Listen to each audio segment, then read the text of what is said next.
Larry Thatcher. I'm a kid that the very first time I ever saw the game of ice hockey, I was 11 years old. It was 1968. I went with a friend that was playing for the Rainbow Rockets that happened to be practicing at the Granite City Ice Rink in Wilson Park. And I remember looking and watching and thinking, what the hell is this? So when I look at Larry, and we have that East Side connection, yep, I'm a little excited about a little love for the East Side. 618. Like many of us in the room, Larry jumped on the Blues wagon in 1967. He remembers standing room only tickets and driving to play hockey at Winterland. Back in 1988, his boys started to play youth hockey with the Granite City Steelers organization, and Larry found himself back in the world of youth hockey as a coach and as administrator. We honor Larry tonight as a Hall of Fame builder, as he was the inspiration, the driving force behind the creation, development, and construction of the East Alton Ice Arena, which now houses the SIUE Cougars, the Metro East Hockey League, youth leagues, and hockey camps, providing much needed ice. Here we go again, a theme for the Madison County, Illinois area. Larry was so efficient and effective in creating a group that was successful in getting that rink approved and built that the village of East Alton asked him to be the facility's first general manager. It was probably kind of like, would you coach his team for a year? It's a position that he's now held for 22 years and currently holds. My friend Larry Thatcher.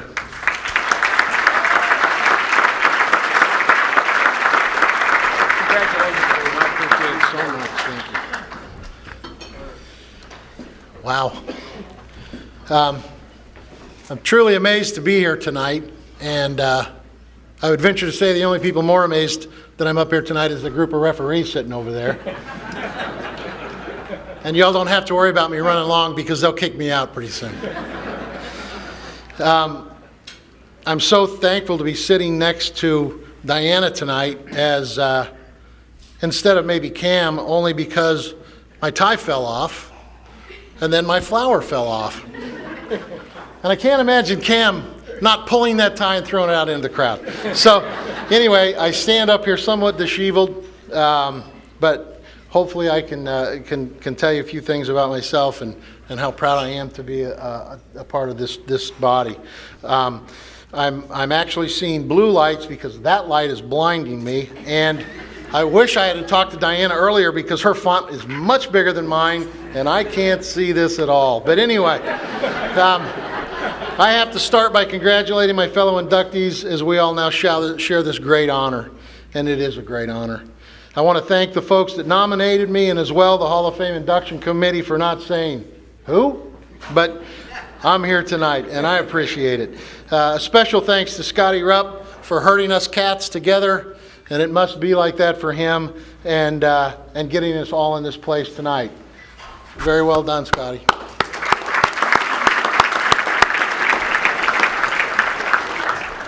They're all going like this to me. So it is my utmost honor to be inducted into this fine body of people who so well represent St. Louis hockey and have given much of themselves so that kids from 4 to 84 could enjoy this great sport.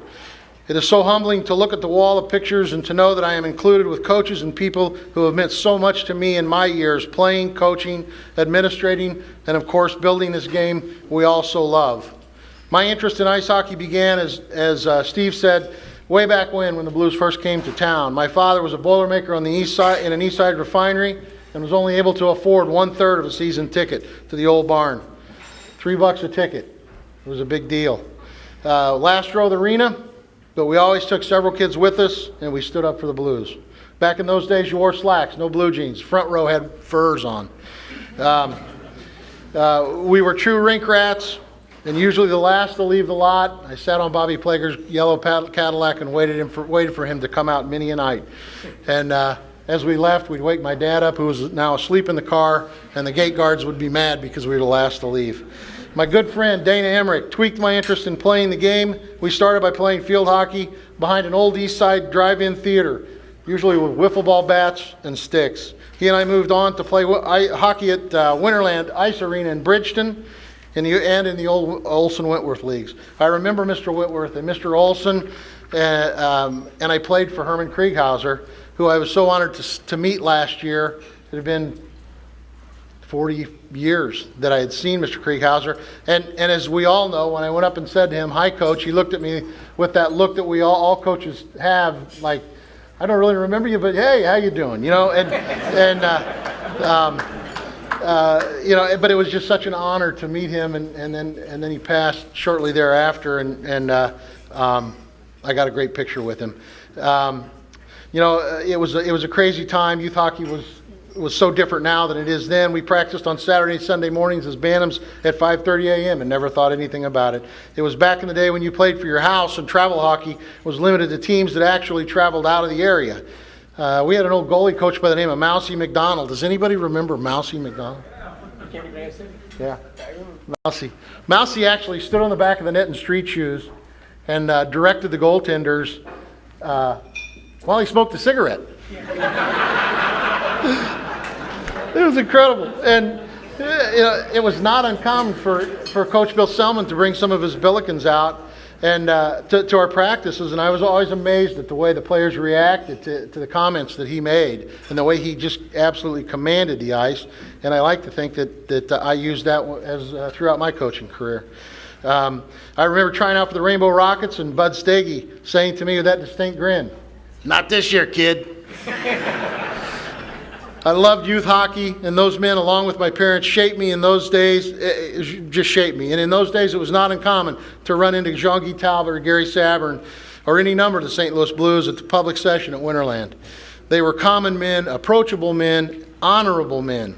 It is so nice to see that today's NHLers still present themselves the way those old great guys did. It truly makes our sport special and sets it aside from all others.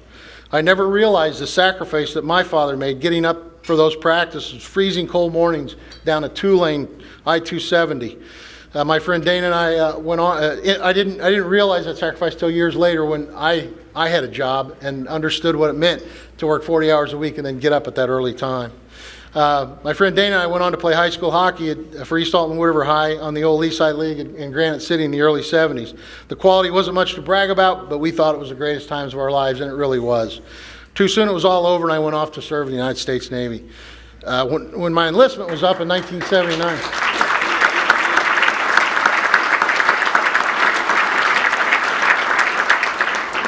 I thank you on behalf of all my brothers and sisters who are in uniform today.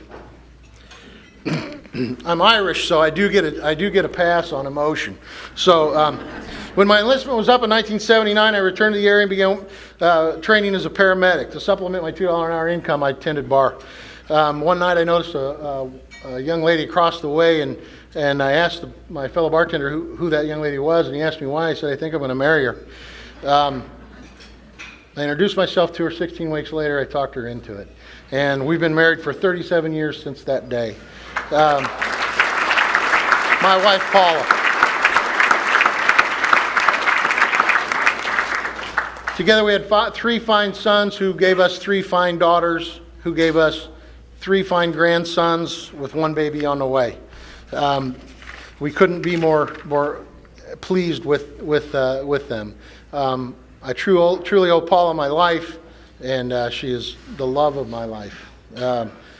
In 1988, our boys entered into the world of youth ice hockey as members of the Granite City Steelers organization. We played at the Wilson Park rink in Granite City, and ice was scarce.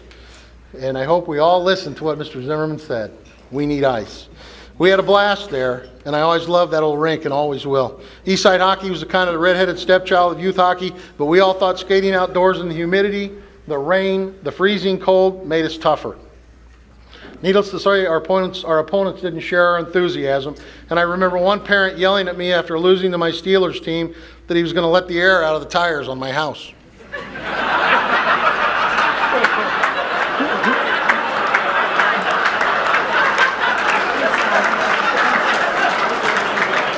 Does any of you guys do that? Anyway? East side. I remember thinking, well, I hope not. How the hell will I get to work in the morning? In July of 1992, while sitting in my office at Shell Oil Refining Company in Wood River, I had an idea for construction of a year-round rink in southern Illinois. I'd been trying to find ice for the upcoming season for the youth division team, and as well as the Madison County Hockey Club that I had formed in 1989. Wilson Park and Cahokia were the only two rinks in the area, and they were both seasonal.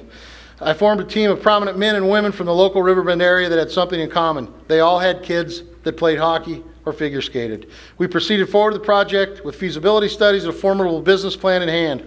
Our group set out to find an Eastside community that was forward-thinking enough to step up to this new idea we were presenting. A new ice rink was truly a quality of life issue for the community fathers to consider, and we were very pleased when the village of East Alton took up the challenge.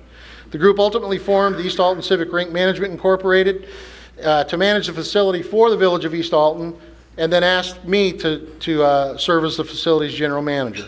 I left my job at Shell Oil.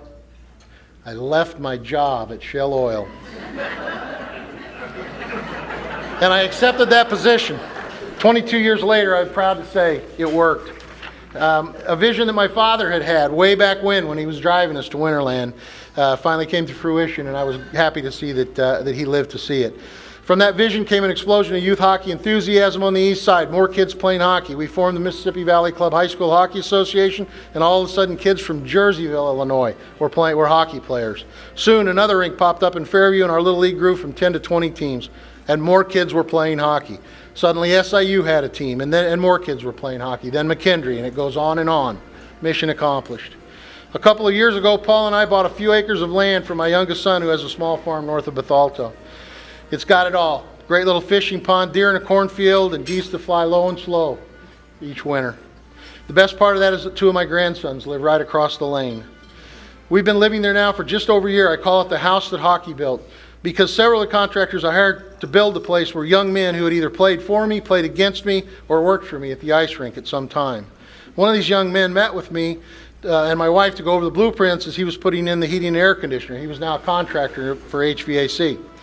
He was the first captain of my high school. He was the first captain for my high school hockey team. As we were going to the plans, he stopped me and said, "Do you have any idea how much influence you had on my life?" I must have looked stunned and shrugged a little and was a little embarrassed. He went on, "No, seriously, the things you said, the things you taught us in the locker room and on the ice, teamwork and sportsmanship, working with others on a common goal, made me the man I am today. In fact," he said, "I use your words in the classes I teach every day." I was dumbfounded. I really felt stunned by the statement. I truly was for once without words, not like tonight. I think that it's things like this that each of us here tonight have in common, and why we've done the things we've done to further this game. Because as much as it is about the game, it's also about the community that we have helped to build, the honor that we have instilled. Nothing means as much to me as when a kid that I've coached comes up to me in a restaurant or in the street and rekindles a memory he shared on an icy surface long ago. While I've collected a multiple of trophies over the years, none mean as much to me as when someone says, "Hey, coach." I call moments like these trophies of my heart. Words, gestures, the look in a young child's eyes of accomplishment, whether it's from winning a championship or simply learning to skate backwards. Their appreciation that you did something good for them, and that hope that we all have that they may pay it forward. Trophies of the heart. They never break. Am I getting the music?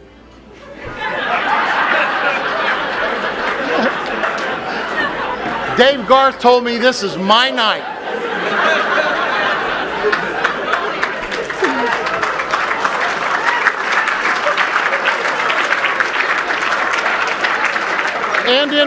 And in finishing, cue the music. Trophies of the heart. They never break, they never tarnish. They don't gather dust. You never lose them, and most importantly, no one can ever take them away. All of you now are a trophy of my heart. I thank you for this wonderful honor. And may God bless you all.